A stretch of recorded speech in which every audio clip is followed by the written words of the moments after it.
Hi friends, तो legendary linear equation जो है उसका हम लोग सेकेंड क्वेश्चन ले रहे होंगे। ठीक है, तो सेकेंड क्वेश्चन में जहाँ पे x था ना, यहाँ पे अब 2x है गया है। ठीक है, फर्स्ट क्वेश्चन में यहाँ x के साथ सॉल्व किए थे, अब यहाँ पे 2x माइनस वन का whole square double differentiation plus 2x minus one single differentiation minus 2y।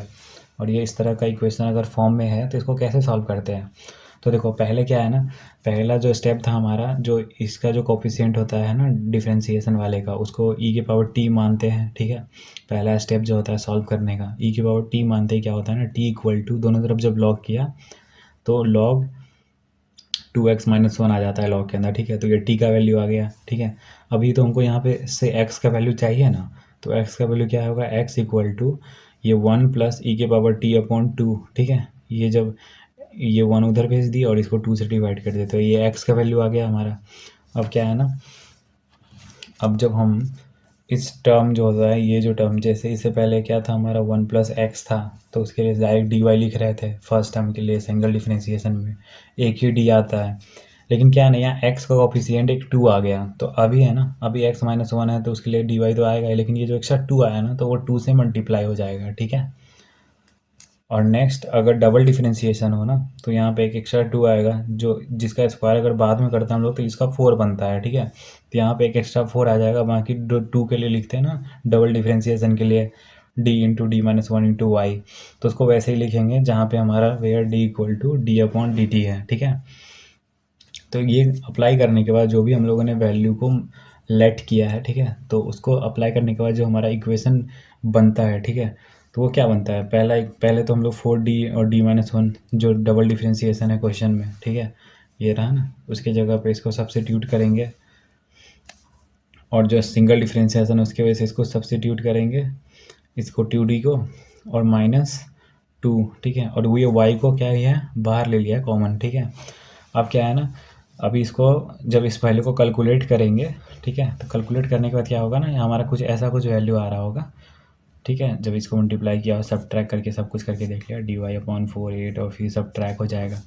तो देखो, अभी चक्कर क्या है ना यहाँ पे, कि जो हमारा ये वाला जो टर्म था ना एक्स स्क्वायर एक्स 3x, तो ये क्या होगा, ये जो टर्म है ना, यहाँ जो हम लोगों ने x इक्वल टू लिखा था ना, उसके जगह यहाँ पे सारे x में सब्स्टिट्यूट हो जाएंगे। एक्स स्क्वायर में ये x है और इसका स्क्वायर।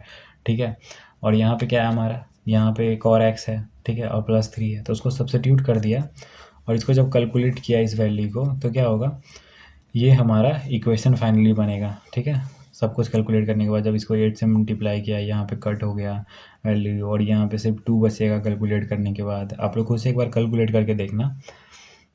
तो ऑक्सिलरी जो इक्वेशन होगा ना, यहाँ से ऑक्सिलरी इक्वेशन फाइंड आउट कर सकते हैं। ठीक है, इक्वल टू 0, तो इसका जो रूट आएगा ना, इसका रूट आएगा 1 कॉमा माइनस 1/2। ठीक है, तो अब हमारा रियल और नॉन रिपीटिंग रूट आ गया। ठीक है, तो उसके लिए CF लिखते हैं C1 e के पावर, ये टाइप 1 है CF का, C1 e के पावर MT, तो M1 है और दूसरे में M1 माइनस 1/2 है, तो उसको पुट कर दिए तो CF आ गया। अब PI के लिए क्या करेंगे, अब PI के लिए देख रहे होंगे हम लोग कि PI के लिए क्या करना है। तो फॉर PI के लिए तो दूसरा मतलब लेफ्ट हैंड साइड में जो टर्म होता है उसको डिवीजन में भेजते हैं, तो इसको डिवीजन में भेजा और ये e के पावर t प्लस 3/2 e के पावर t प्लस 2, ये था हमारा सेकेंड साइड में कैलकुलेट करने के बाद, सारे कैलकुलेशन सॉल्व करने के बाद।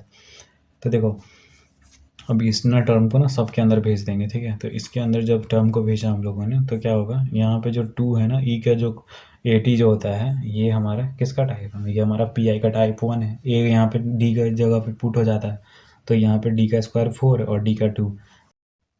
देखो सेकेंड टर्म देखेंगे हम लोग, तो सेकेंड टर्म में देखो, जब इसको इससे मल्टीप्लाई करेंगे तो क्या होगा ना, ये कोफिशिएंट 1 यहाँ पे आएगा, तो 1 पुट किया तो क्या हो गया 1 और ये 1 और ये 1, तो 1 1 माइनस 1, ये -2 हो गया और यहाँ पे 2 है, तो क्या हो गया, नीचे का 0 हो गया। तो एक बार डिफ्रेंशिएट करो और सामने ऊपर t से मल्टीप्लाई कर दो। ठीक है, तो एक बार इसको डिफरेंशिएट करेंगे तो 2 आगे आ जाएगा 4d और इसका डिफरेंशिएशन 1 होगा, तो 4d माइनस 1 और एक एक्स्ट्रा t मल्टीप्लाई हुआ है, और ठीक है, और e की पावर t तो था ही। ठीक है, अब इसको 2 से मल्टीप्लाई करेंगे, इस इक्वेशन को 2 से मल्टीप्लाई करने के बाद यहाँ पे ना खुद से एक e के पावर 0t लिख दें, क्योंकि ये 1 ही होता है, तो एक एक्स्ट्रा डाल के यहाँ पर d का वैल्यू 0 सब्स्टिट्यूट कर दिया। सब्स्टिट्यूट करने के बाद जो हमारा फाइनली इक्वेशन आ रहा होगा, सारे वैल्यू सब्स्टिट्यूट करने के बाद यहाँ पे कैलकुलेट किया तो नीचे में 5 था तो ये 1/5 आया, और के पावर टी इस तरह से हमारा 3t 1/4 - 1 डी का वैल्यू 1 डाल दिया हम लोगों ने ऊपर जो था, तो ये -2, ठीक है, और बाकी ये वैल्यू तो 1 ही आ रहा है। तो ये वैल्यू जब आया तो इसको क्या करेंगे, अब यहाँ देखो इसको यही सॉल्व करते हैं हम लोग। तो इसको जब सॉल्व किया ना हम लोग, e के पावर 2 और e के पावर 3 और ये सब ट्रैक होके जो हमारा आ गया -3, ठीक है। तो इसको कैलकुलेट करने के बाद ये हमारा पी आई आ गया, ठीक है। अब पी आई आ गया तो पी आई के बाद हम लोग क्या लिख सकते हैं, जनरल सोल्यूशन। तो जनरल सोल्यूशन होता है C F plus P I. तो सी एफ और पी आई को ऐड कर दिया, ठीक है। ऐड करने के बाद क्या किया ना, जो टी हम लोगों ने 2x - 1 माना था उसको सब्स्टिट्यूट किया, और मतलब e के पावर t माना था तो इसको सब्स्टिट्यूट किया, और t जो था हमारा, t हमारा log 2x - 1 आ गया था। तो t को हम लोग सब्स्टिट्यूट करेंगे, जहाँ पे भी t आपको दिख रहा होगा, ये e के पावर t में तो नहीं होगा, लेकिन जहाँ पे भी हम लोगों को t दिख रहा है वहाँ पे हम लोग, जैसे यहाँ पे दिखा हम लोगों को t, तो यहाँ पे मल्टीप्लाई कर दिया log 2x - 1 से, ठीक है। तो फाइनली हमारा ये आंसर हो रहा होगा, ठीक है।